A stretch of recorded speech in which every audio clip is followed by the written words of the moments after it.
Awal tahun 1660, dengan mata kepala sendiri ia menyaksikan lebih dari 10.000 orang dari negeri asalnya dijadikan pekerja paksa.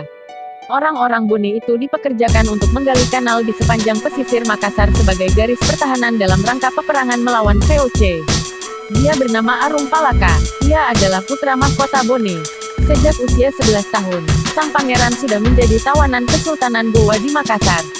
Maka, tidak heran, impian untuk bisa melepaskan diri dari kekuasaan Gowa selalu tertanam di hati dan pikirannya.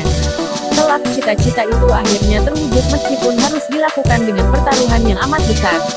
Arum Palaka terpaksa bekerja sama dengan kaum penjajah asing untuk membebaskan rakyat Bone dari penjajahan Gowa. Itulah sebabnya citra Arum Palaka hingga kini terbelah menjadi dua, antara pahlawan atau pengkhianat. Dendam sang putra mahkota, Arum Palaka, sering pula ditulis Aru Palaka, lahir pada tanggal 15 September tahun 1634. Ia adalah putra Raja Bon ke-13 Lamadaremeng Matinro Eri Bukaka. Meskipun berstatus sebagai pangeran, bukan berarti Arum Palaka bisa menikmati hidup enak. Sebaliknya, ia terlahir dalam suasana konflik antar kerajaan di Sulawesi Selatan. Polemik tersebut sebenarnya terjadi jauh sebelum Arum Palaka dilahirkan. Setidaknya ada 4 kerajaan yang terlibat, yaitu Bone, Sopeng, Wajo, dan Gowa Talo. Dari keempatnya, Gowa Talo adalah kerajaan yang paling berpengaruh dan bernafsu untuk memperluas wilayah kekuasaannya. Puncak pertikaian terjadi saat Gowa Talo resmi menjadi kerajaan Islam pada 1605. Kerajaan Gowa yang sudah berganti corak menjadi kesultanan mulai memaksa 3 kerajaan lainnya untuk menganut agama yang sama. Bone yang berpuluh-puluh tahun sebelumnya cukup merepotkan Gowa akhirnya harus menyerah pada 1611. Sejak saat itu, Bone ikut menganut ajaran Islam dan menjadi taklukan Gowa. Meskipun gitu, kedudukan Raja Bone masih diakui dan sempat dimerdekakan kendati rangkaian konflik masih saja terjadi di era setelahnya. Tahun 1643, Bon benar-benar jatuh dan wilayahnya diperintah langsung oleh Sultan Gowa. Peristiwa tersebut terjadi ketika Bone dipimpin oleh Sultan Lamadaremeng yang tidak lain adalah ayahanda Arum Palaka. Takluknya Bone kepada Gowa membuat Arum Palaka dan keluarganya dijadikan tawanan. Sejak umur 11 tahun, ia sudah merasakan bagaimana pedihnya hidup tanpa kebebasan kendati perlakuan keluarga Kesultanan Gowa terhadapnya tidak terlalu buruk. Arum Palaka dan keluarganya dijadikan pelayan di kediaman Perdana Menteri Gowa, Karaeng Patinggaloang. Namun, Patinggaloang tetap menaruh respek kepada keluarga Arum Palaka, dan Arum Palaka pun tumbuh menjadi seorang pemuda cerdas dan gagah di bawah bimbingannya. Hingga suatu ketika, Arum Palaka akhirnya bisa terbebas dari cengkeraman Gowa setelah terjadi aksi pemberontakan orang-orang Bone yang dipimpin oleh Tobala. Tobala sebenarnya adalah orang Bone yang ditunjuk sebagai Regen atau Bupati Bone sebagai kepanjangan tangan dari Gowa. Lari dari Gowa, Arum Palaka kemudian berlindung di Kesultanan Buton L.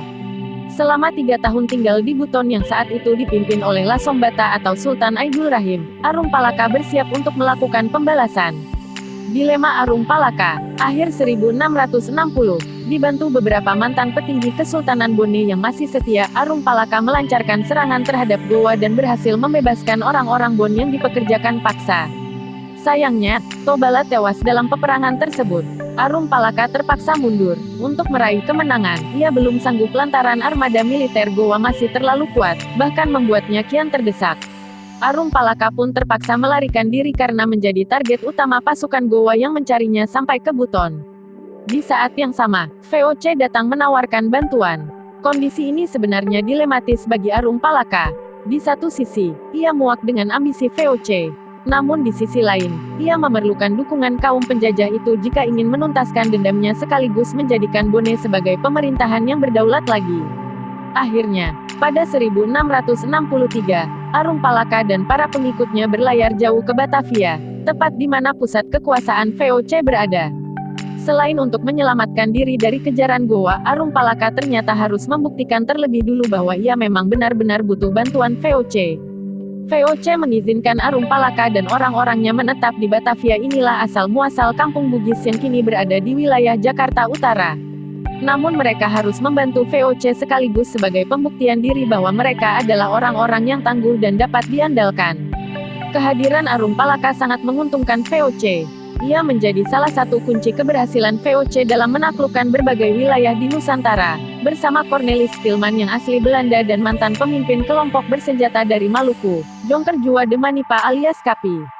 Setelah 3 tahun membantu VOC, saatnya tiba bagi Arung Palaka untuk menuntaskan dendam sekaligus merebut kembali wilayah Bone yang dikangkangi Goa.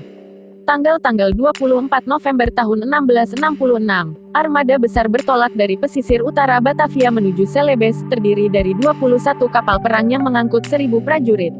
Pasukan Arung Palaka yang beranggotakan 400 orang semakin percaya diri berkat bantuan VOC yang menyumbangkan 600 orang tentaranya dari Eropa yang paling terlatih.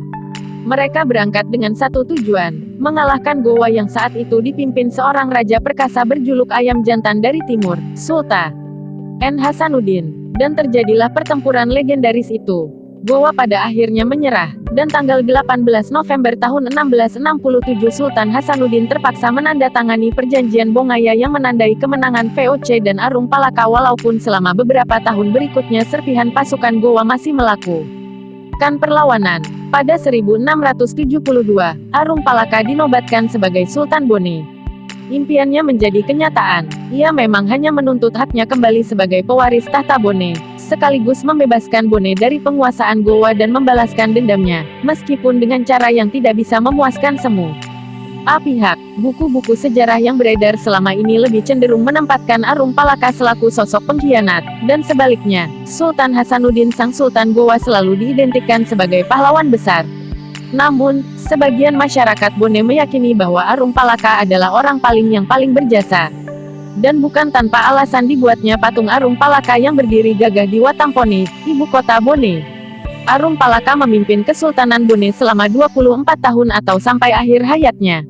Ia meninggal dunia pada tanggal 6 April tahun 1696 atau 321 warsa yang telah lampau. Hingga kini, jalan hidupnya masih menyisakan pro kontra, antara pahlawan atau pengkhianat. Please like, comment, dan subscribe.